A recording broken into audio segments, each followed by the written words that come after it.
Olá, tudo bem? Nós estamos iniciando mais um podcast do Centro Universitário Farias Brito, Diálogos, e hoje nós vamos debater um tema muito atual. Nós abrimos ali a televisão, a gente abre um jornal e esse tema está presente no noticiário.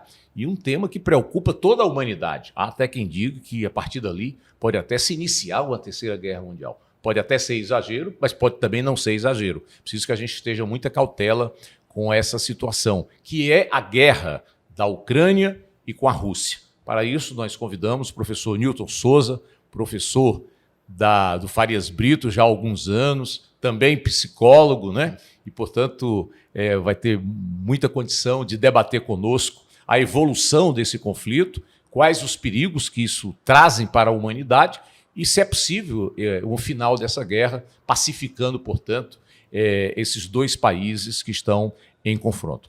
Newton, eu vou aqui lembrar um pouco aqui aos nossos acompanhantes aqui do nosso podcast, aqueles que estão aí, os nossos internautas, que aquela área ali, onde hoje é a Ucrânia, né, onde hoje é a Rússia, parte ali da Polônia, né?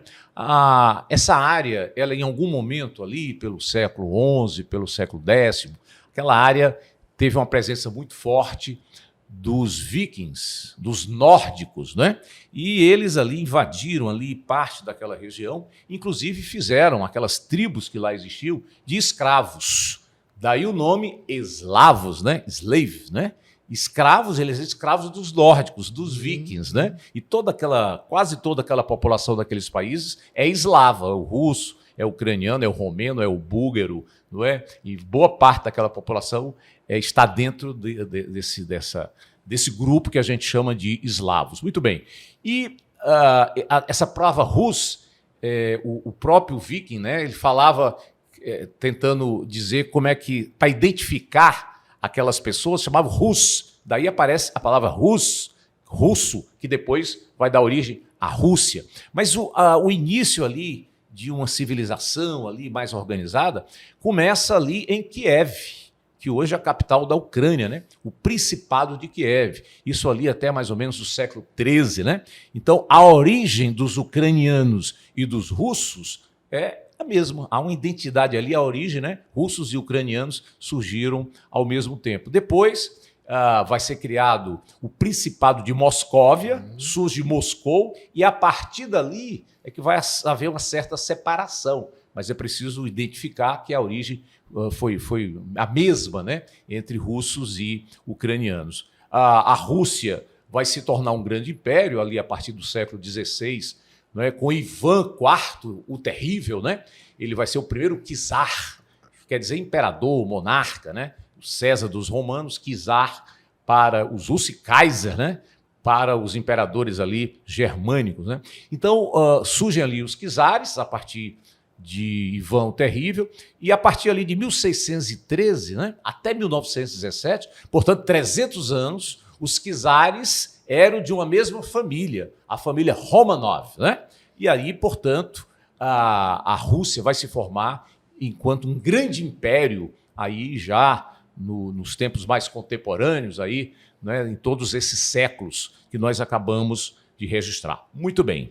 Dito isso, é preciso destacar também que aquela área ali da Crimeia, né, aquela península que fica ali no Mar Negro, sempre foi uma área muito estratégica e, portanto, muito disputada. Você lembra bem que durante séculos aquela região foi dominada principalmente pelos turcos, né? Os turcos otomanos, que dominaram parte ali da Europa, ali nos Balcãs, né, aquela península balcânica, dominaram ali o Oriente Médio, o norte da África quase todo, né, Império Turco-Otomano, que vai se desmantelar no final da Primeira Guerra, quando perde a guerra ao lado da Alemanha e da Áustria-Hungria, não é?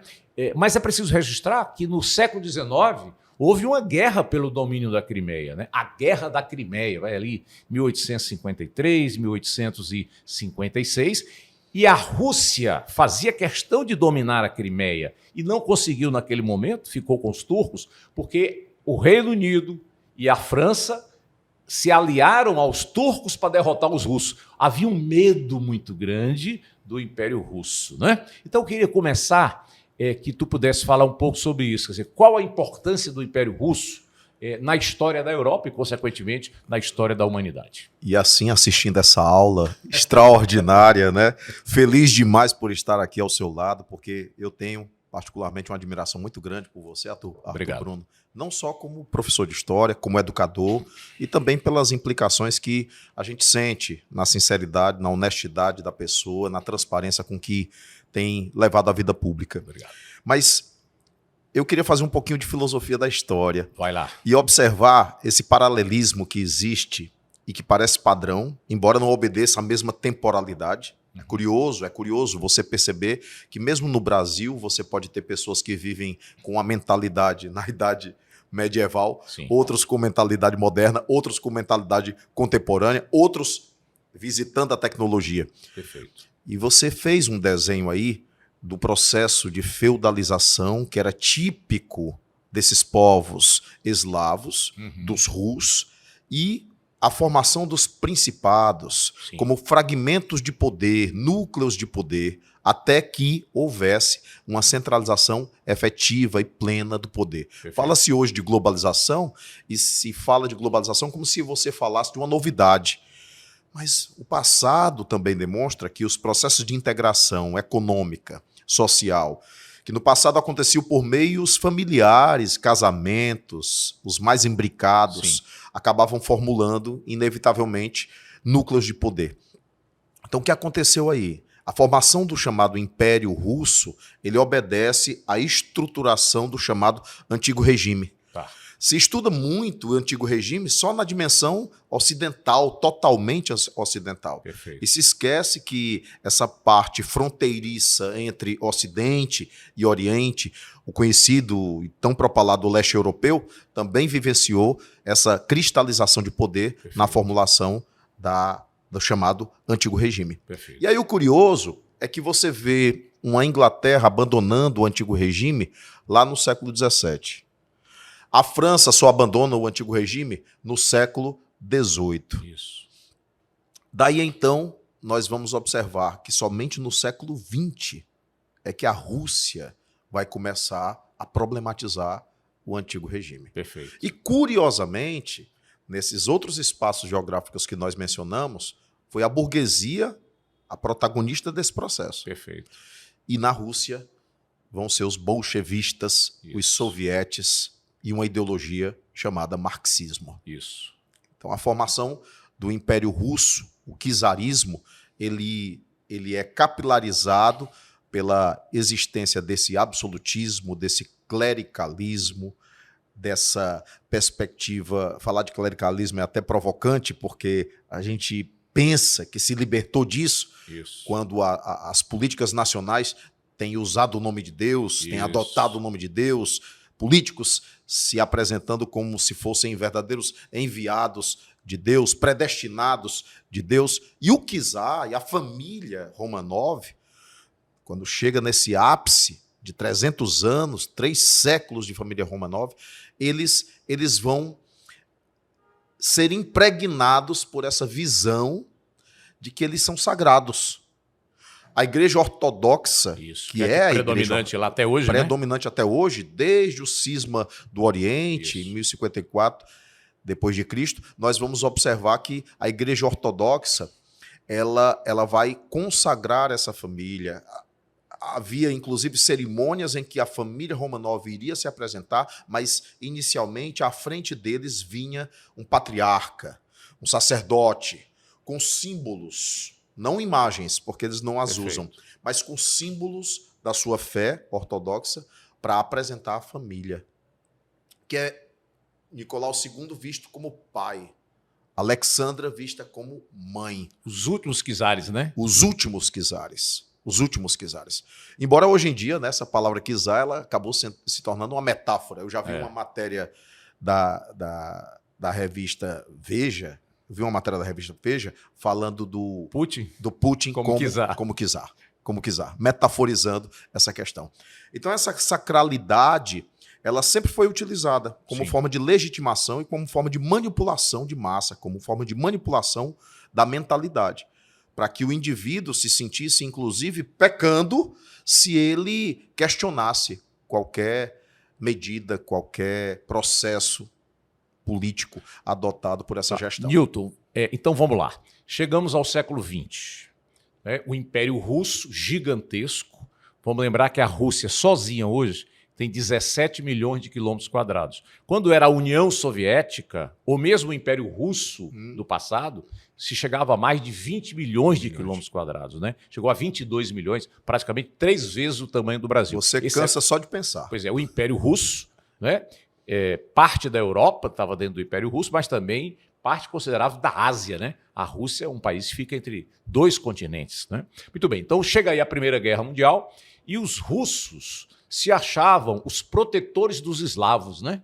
Tinha essa ideia de que cabia ao Império Russo proteger os eslavos dos conflitos, sobretudo ali com os alemães ou com os austríacos, né? Naquela época havia a Áustria-Hungria, que era uma potência, um grande império, como havia também o Império Alemão a partir de 1870. Então, vamos aqui lembrar que um dos motivos da Primeira Guerra Mundial foi a disputa entre a Áustria-Hungria pelo domínio ali dos Balcãs, onde hoje é a Bósnia e Herzegovina, né? Aquela região, e os sérvios. A Sérvia era um país, mas os sérvios são eslavos. E os russos se achavam protetores dos eslavos. No momento em que há um conflito entre Sérvia e Áustria-Hungria, a Rússia entra no conflito contra a Áustria-Hungria ao lado da Sérvia. E a Áustria-Hungria era aliada da Alemanha, depois entram também os turcos otomanos e acontece a Primeira Guerra Mundial. A Primeira Guerra Mundial foi um baque para o Império Russo, porque durante a Primeira Guerra Mundial acontece a Revolução, primeira Revolução Burguesa, onde os burgueses capitalistas chegam ao poder, depõem o czar, Nicolau II perde o poder, deixa de existir o czarismo, mas eles mantiveram a Rússia na guerra. Foi um grande erro, né?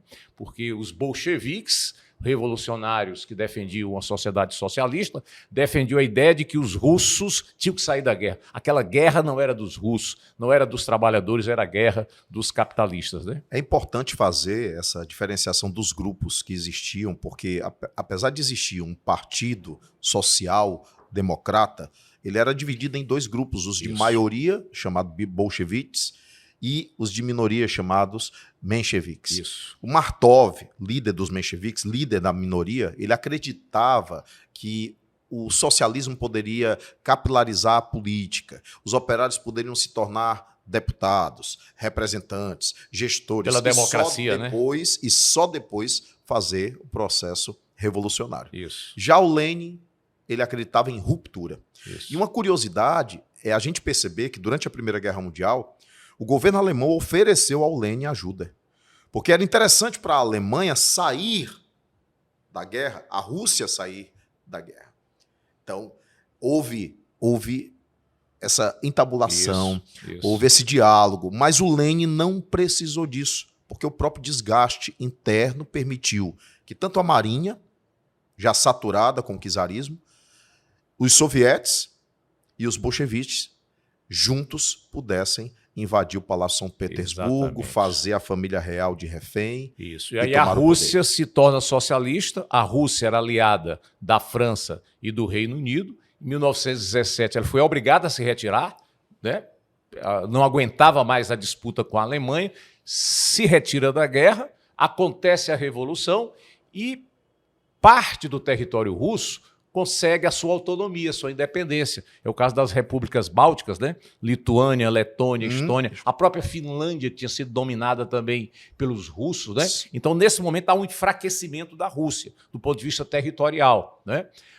Mas logo, o governo russo vai conseguir, né, retomar esses territórios e, em 1922, logo depois, vai se consolidar a União das Repúblicas Socialistas Soviéticas. E vai recuperar esses territórios que tinha perdido durante aquele processo revolucionário e durante a Primeira Guerra Mundial. Isso mesmo. Mas eu queria voltar de novo ao eixo guerra. realmente foi o grande calcanhar de Aquiles do czarismo. Inclusive, existem discussões a respeito do Rasputin. Sim. Ele teria aconselhado o czar a retirar o exército.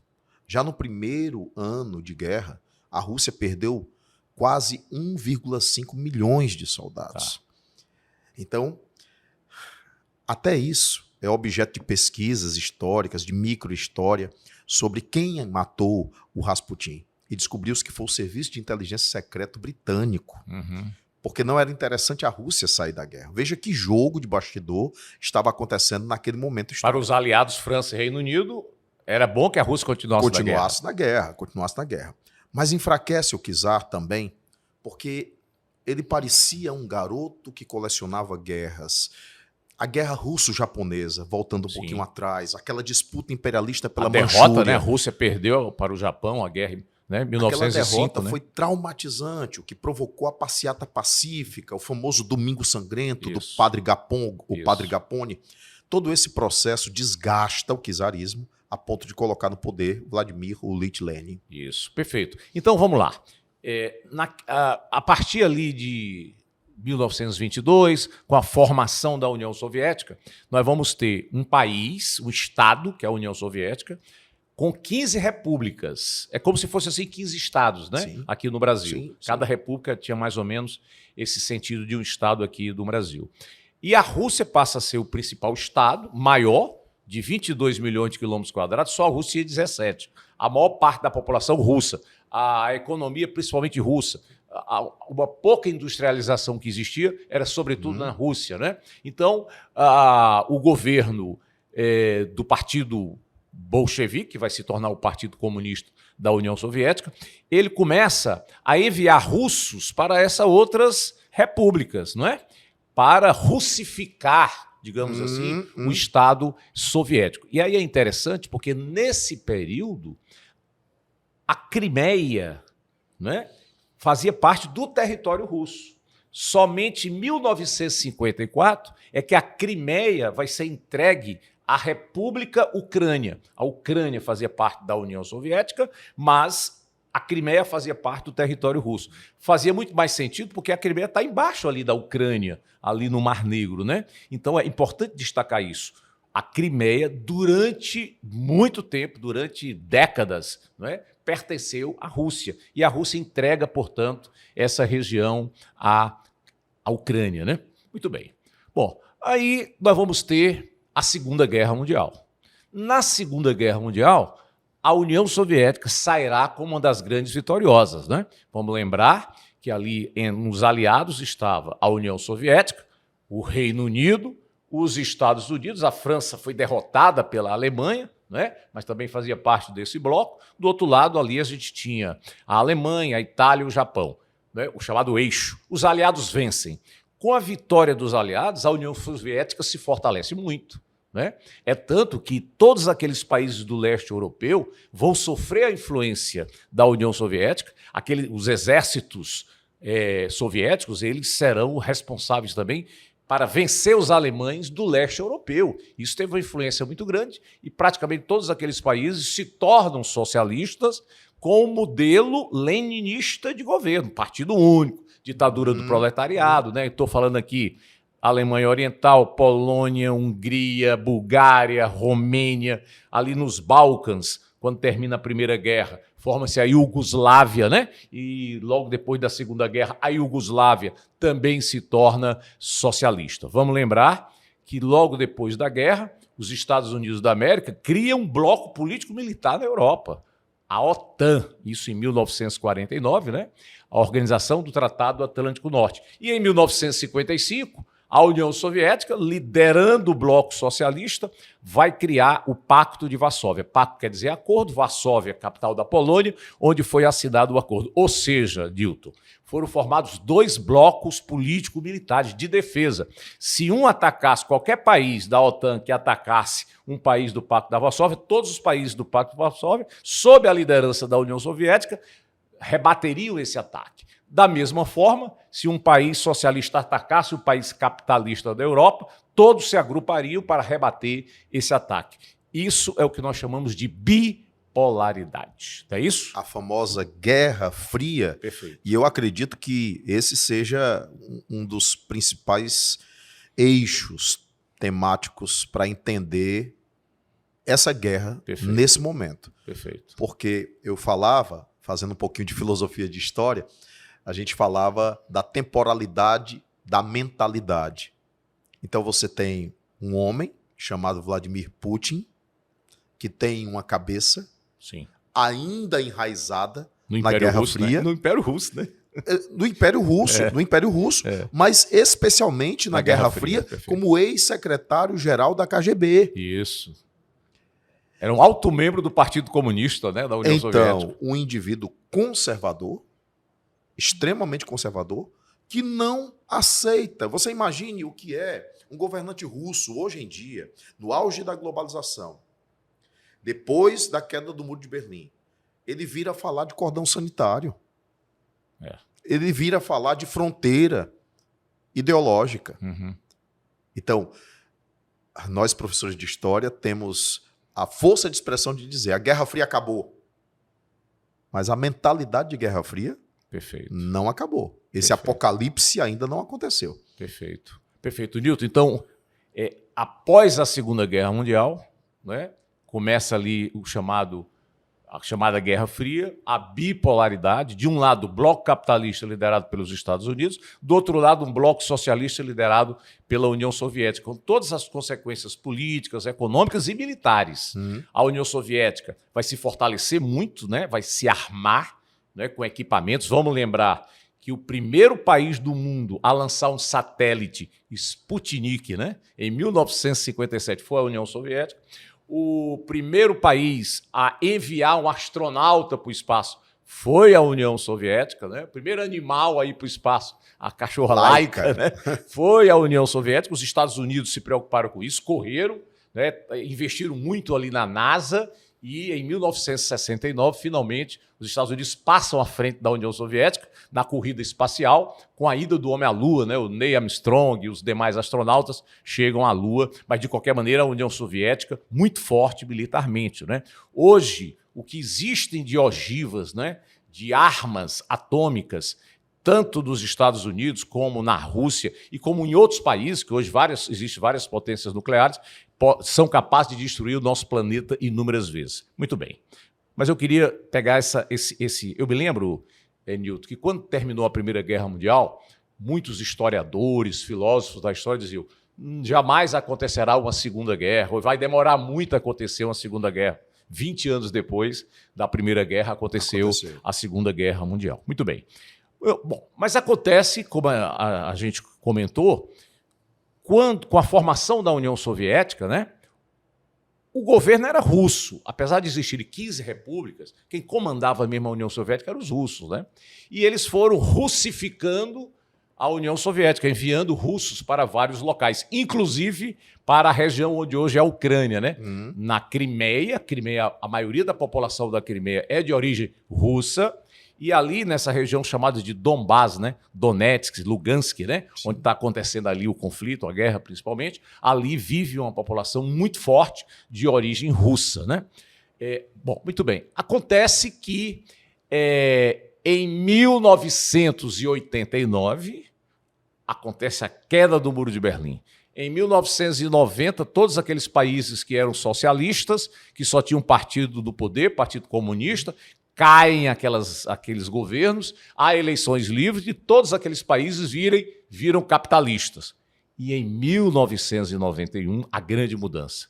A própria União Soviética se desfaz, né? Aquelas 15 repúblicas viram 15 estados independentes, países independentes e capitalistas, não é isso? E nesse contexto aparece uma nova personalidade, que é peça desse processo de fragmentação da ex-União Soviética.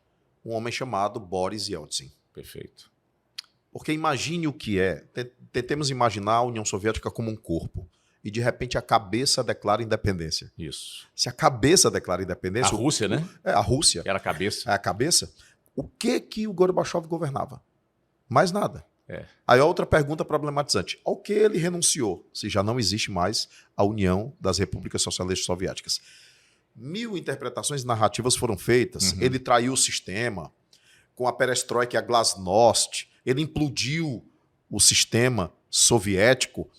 1000 questionamentos foram feitos. Outros disseram que ele queria retomar o caminho teórico do marxismo, Perfeito. capitalismo, socialismo, comunismo.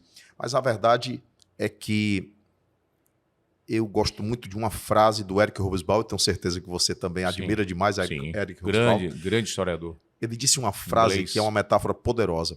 Ele disse assim: a União Soviética é um gigante dos pés de barro. É um gigante, Sim. mas os pés são de barro. Mais cedo ou mais tarde, desmoronaria.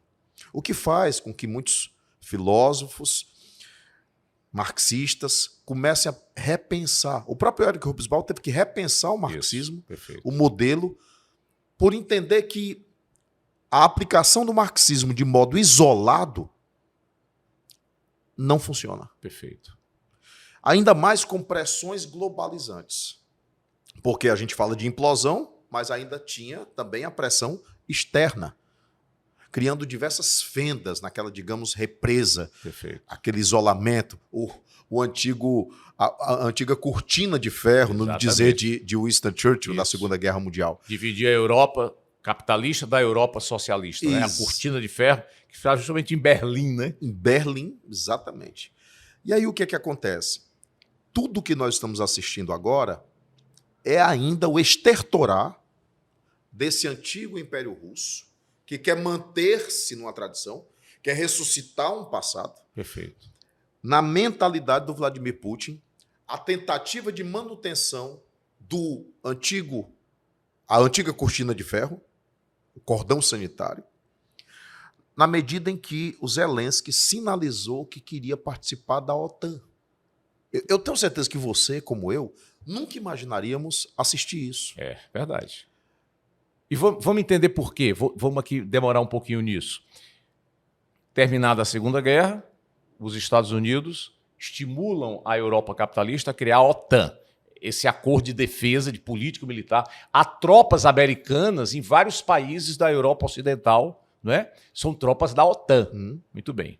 E a União Soviética criou, junto com os países socialistas, que eram vários ali da Europa, o Pacto de Varsóvia. Ora, com a queda do Muro de Berlim, 1989, 1990, aqueles países que eram socialistas se tornam capitalistas, com democracia. Em 1991, acaba a União Soviética e daquelas 15 repúblicas, todas elas se tornaram 15 países capitalistas. Ou seja, acabou o Pacto de Varsóvia. E a OTAN continuou.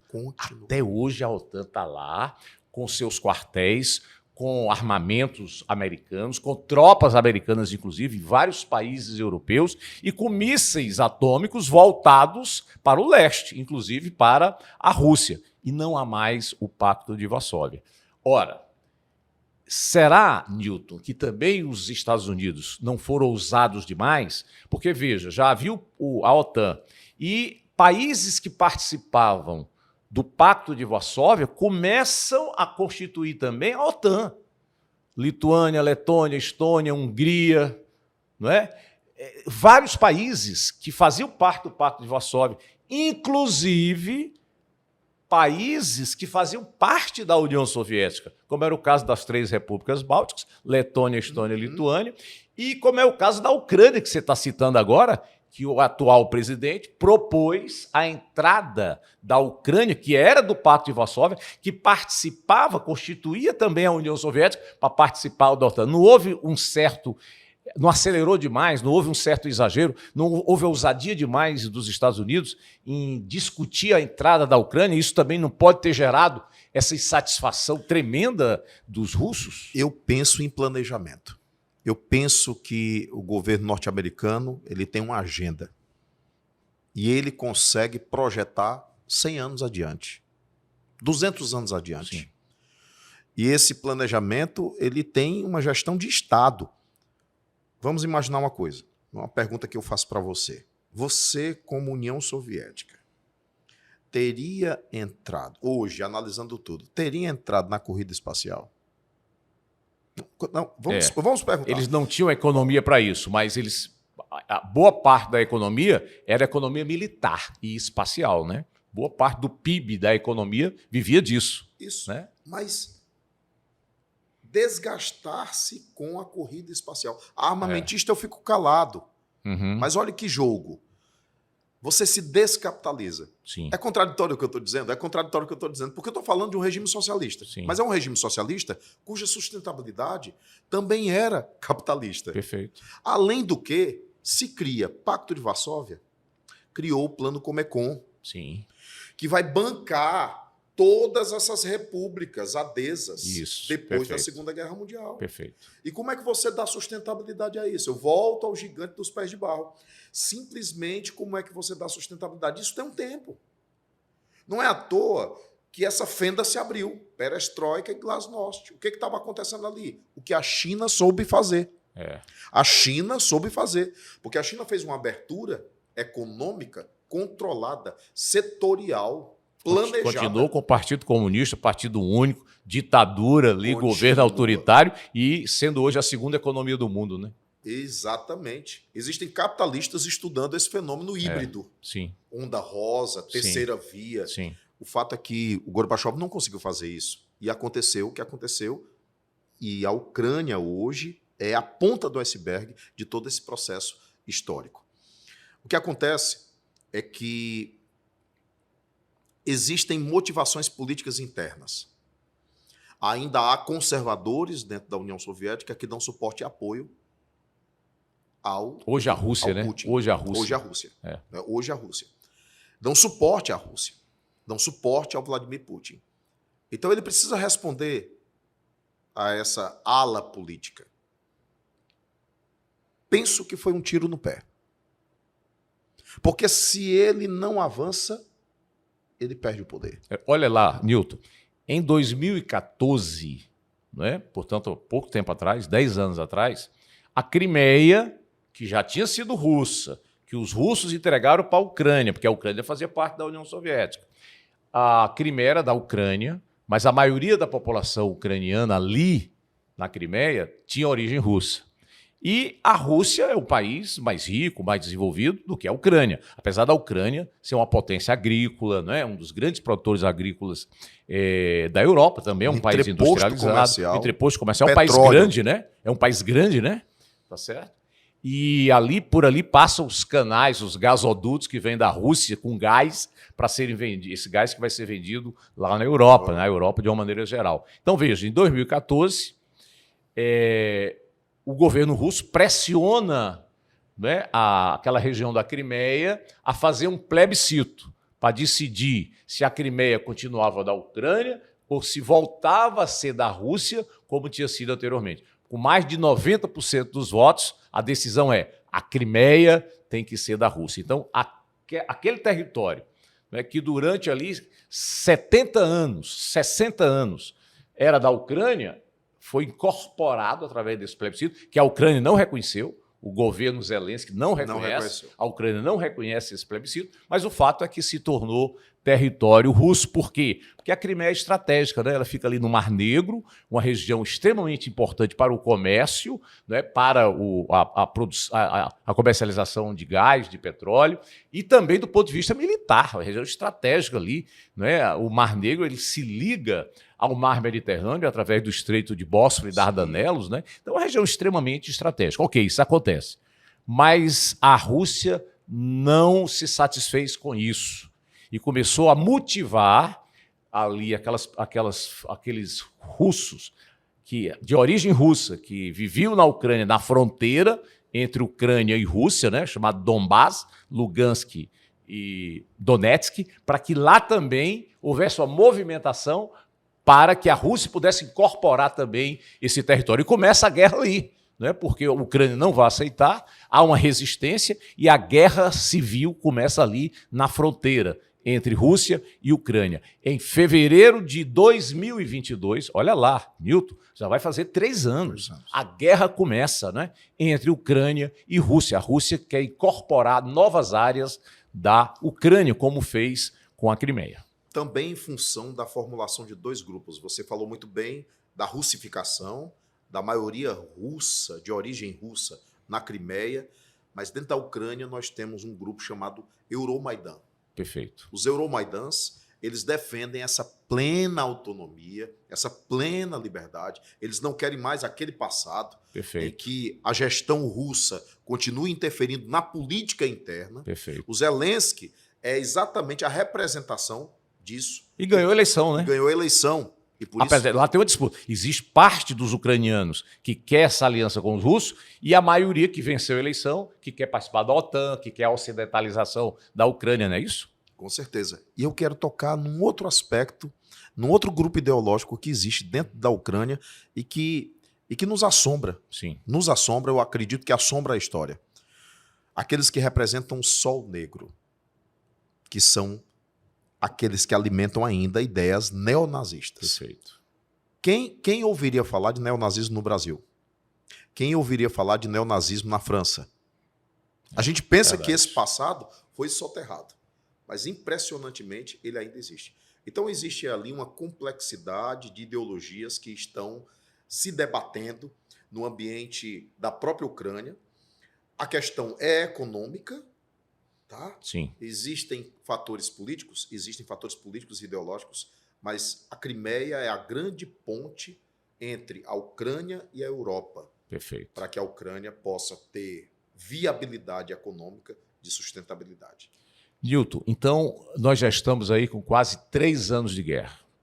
Agora, recentemente, houve um agravamento disso tudo. Né? Os americanos continuam entregando armas, né? Emprestando dinheiro para a Ucrânia. Parte do orçamento americano, inclusive, está indo para a guerra da Ucrânia. Alguns países europeus, o Reino Unido é um, que também envia armamentos para a Ucrânia. E a Rússia acaba de ter também agora o apoio da Coreia do Norte, que é um país, por incrível que pareça, comunista, né? Dos 195 estados com soberania, organizados com governos próprios, somente 5 são socialistas. Um deles é a Coreia do Norte, é o modelo mais antigo, mais ultrapassado, né?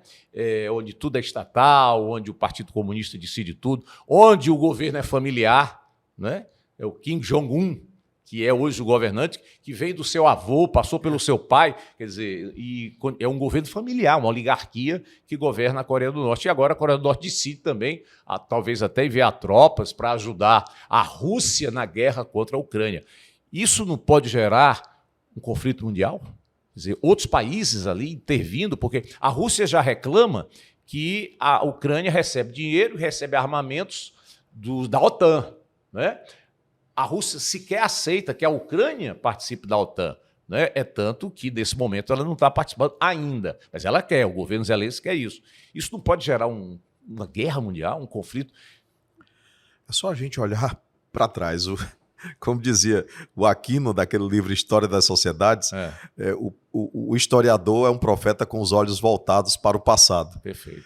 E aí, quando a gente observa que no passado aquele foi um dos verões mais lindos da Europa e, de repente, uma bala, um tiro, que tirou a vida do Franz Ferdinand. Isso. Quando Gavrilo Príncipe, representante do Grupo Mão Negra, atirou na jugular do Franz Ferdinand, ninguém imaginava que um mero tiro fosse capaz de provocar uma guerra de 4 anos, que inaugurou na história a chancela de Primeira Guerra Mundial. Isso. Uma guerra industrial, da chamada Segunda Revolução Industrial, que invadiu e atravessou também o ambiente tecnológico militar.